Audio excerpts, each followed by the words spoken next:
북한의 이번 발사에 대해 정치권은 유엔 안보리 결의를 위반한 거라며 한 목소리로 규탄했습니다. 다만 정부가 대응 조치로 9.19 남북군사합의 일부 조항의 효력을 정지하기로 한 걸 두고는 반응이 엇갈렸는데요. 국회 취재기자 연결해서 자세히 알아봅니다. 강민경 기자. 네, 국회입니다. 네, 북한의 군사 정찰위성 발사에 대한 정치권 반응 정리해 주시죠. 네, 정치권은 여야 구분 없이 북한의 군사 정찰 위성 발사를 한 목소리로 비판했습니다. 군사 정찰 위성이 탄도미사일 기술을 이용한 만큼 북한의 탄도미사일 발사를 금지한 유엔 안보리 결의를 명백히 위반한 거라고 보는 겁니다. 국회 차원의 대응에도 나섰습니다. 관련 상임위인 국회 국방위원회는 내일 오전 9시 반 국방부로부터 현안 보고를 받기로 했습니다. 북한 군사 정찰 위성 발사 과정과 발사체 및 위성의 성능 등 전반적인 군사 동향을 점검할 것으로 보입니다. 추가 도발 가능성에 대한 당국의 판단도 청취할 것으로 예상됩니다.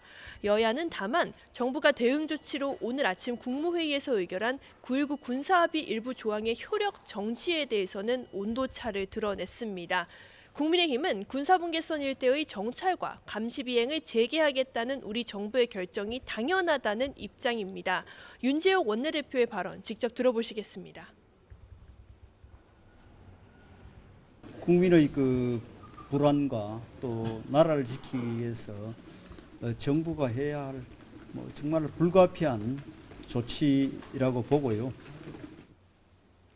반면 더불어민주당은 9.19 합의 일부 조항의 효력을 정지하는 건 잘못된 처방이라는 입장인데요. 홍익표 원내대표의 아침 회의 발언도 들어보시겠습니다.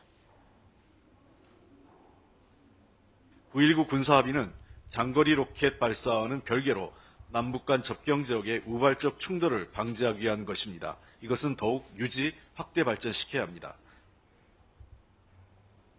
네, 내년 총선 앞둔 정치권 상황도 알아보겠습니다. 여야 모두 공천 과정에서 영향을 줄 현역 의원 평가에 촉각을 곤두세우고 있죠.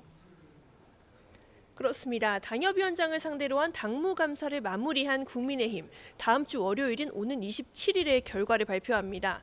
하위 평가자가 바로 컷오프, 즉 공천 배제시킬지 아니면 공천관리위원회에 감사 결과를 넘길지를 놓고 지도부가 막판 고심을 이어가는 것으로 알려졌습니다.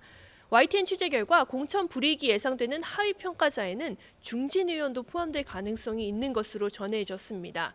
일각에서는 당무감사 결과가 혁신위가 제안한 인적 쇄신론과 맞물려 이른바 현역 의원 물갈이의 신호탄이 되는 것 아니냐는 관측도 나오고 있습니다.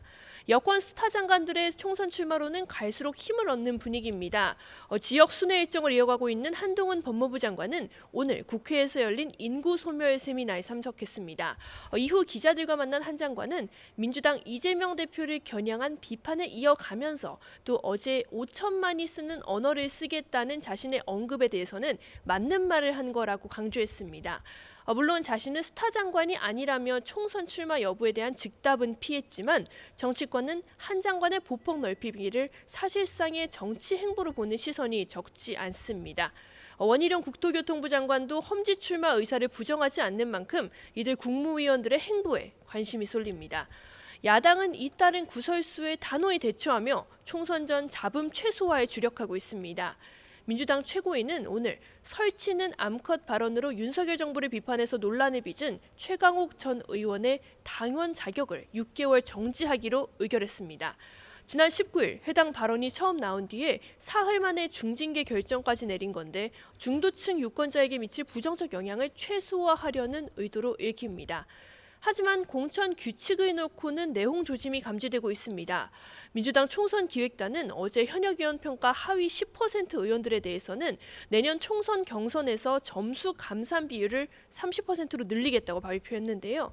지도부의 결정과 의원들의 의견 수렴 절차가 필요하지만 이를 두고 당내에서는 벌써 우려의 목소리가 나옵니다.